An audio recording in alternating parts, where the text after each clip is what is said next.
Property prices have been crashing in New Zealand and the average homeowner has lost $100,000 over the last 12 months. But could property prices be about to turn around by the end of 2023? In this video, you're going to get a property market update and hear two opposing arguments. First, the argument for why property prices could turn around by the end of the year, and then also the opposing argument for why, nah mate, it's not going to happen. House prices are down. The blue line shows the monthly change in house prices, and you can see that in mid-2022, house prices were falling by a lot, about 2% a month. Near the end of 2022, we started to see the market improving, and in fact, house prices increased by a small amount in October last year. But then what happened in November? Inflation surprised on the higher side and the Reserve Bank increased interest rates. That caused house prices to start falling by quite a bit each month, about 1.4% in November and December. But recently, February, we saw a small increase in house prices, which suggests that the kick of the guts that we got in November from those higher interest rates, that may have now done its dash. The other important thing to note is that while house prices are down by about 16% across the whole country, that doesn't mean that the whole country is down by 16%. I'll show you what I mean. In South Wairarapa, house prices there are down 23% since the peak of the market. In Auckland, it's about 22%, and in some places like Lower Hutt, it's actually down by about 28%. But if you look at an area like Waimate District, house prices there have not fallen at all, and in Queenstown, house prices are down only 2%. So while the whole country is down on average by 16%, that doesn't mean that your house price is necessarily down by 16%. On top of that, we are seeing some early signs that house prices are starting to turn around. While in Lower Hutt City, pretty scary, over the last year, house prices down almost 23%. Over the last 3 months, we've actually seen a 1% increase in house prices within that district. In Wellington City, over the last month, we saw house prices increase 3.5%, and at a place like Dunedin, it went up by 2.9%.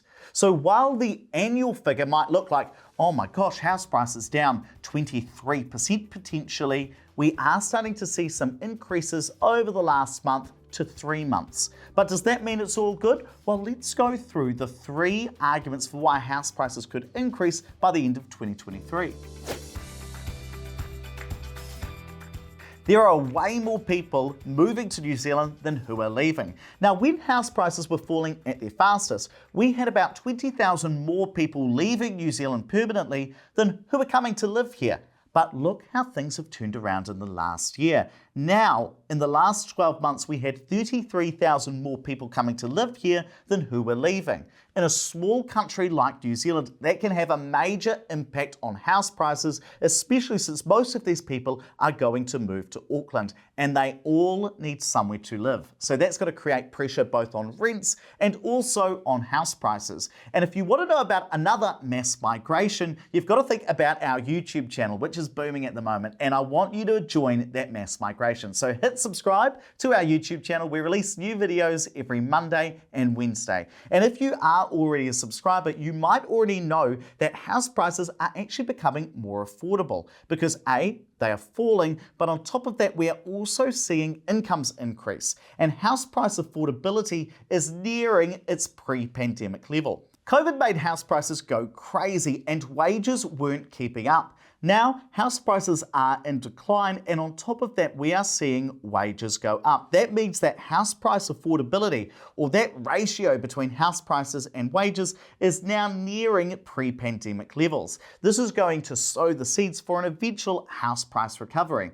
One other thing that is stopping people engaging with the housing market is higher interest rates. And the reason is this: when people see interest rates go up, what they do is they hold back. They think, you know what, I'm just going to sit this one out for a bit. I'll buy my first home or an investment property later on. But interest rates are either at or nearing their peak in this cycle. If we look at what's happened to mortgage interest rates since March 2009, we can see that the one-year rate is definitely at the highest it's been over that period. And if you want to hear a forecast or prediction about what's going to happen with interest rates and why they are at or near their peak, check out this video on our YouTube channel. But is the outlook all rosy? Are house prices definitely going to turn around by the end of the year? Let's go through the 3 arguments for why that's not going to happen. Everything in the New Zealand economy is about fighting inflation at the moment because the cost of living is going up much faster than what the Reserve Bank wants. Because of that, they are hiking interest rates, and that is causing pain in the housing market. Now, most banks expect that inflation will start to come down by the end of the year, but there is no guarantee that that is definitely going to happen. Remember, earlier in the video, we talked about that last year in November, inflation surprised on the high side, and because of that, interest rates went up very, very quickly.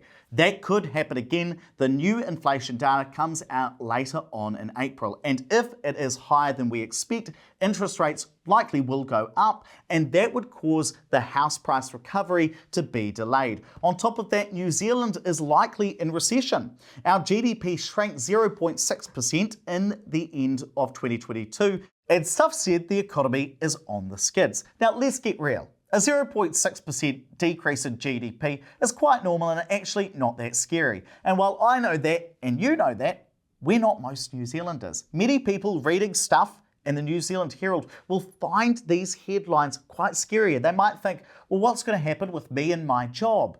What's going to happen to my business over the next 12 months? And that could change the sentiment of most New Zealanders. Now, if they think, I'm a bit worried about my job, I'm not going to take out a 30-year mortgage. I'm just going to wait a bit and see what happens. Now, when that happens, fewer people purchase properties, and that temporarily decreases demand, which could push the house price recovery into 2024. And the last change that could hold the housing market back are the new property taxes on property investors. Back in March 2021, Jacinda Ardern and Grant Robertson came out, introduced new taxes through the interest deductibility rules. But the effect of that change is only really coming in now in April 2023, because property investors have just finished the financial year and are now going to their property accountants and saying, let's prepare our profit and loss so we know how much to pay to the IRD in tax. And what they'll find this year is that their tax bill will be about $1,500 more expensive than it was about 2 years ago. Next year, it's going to be about $3,000 more expensive.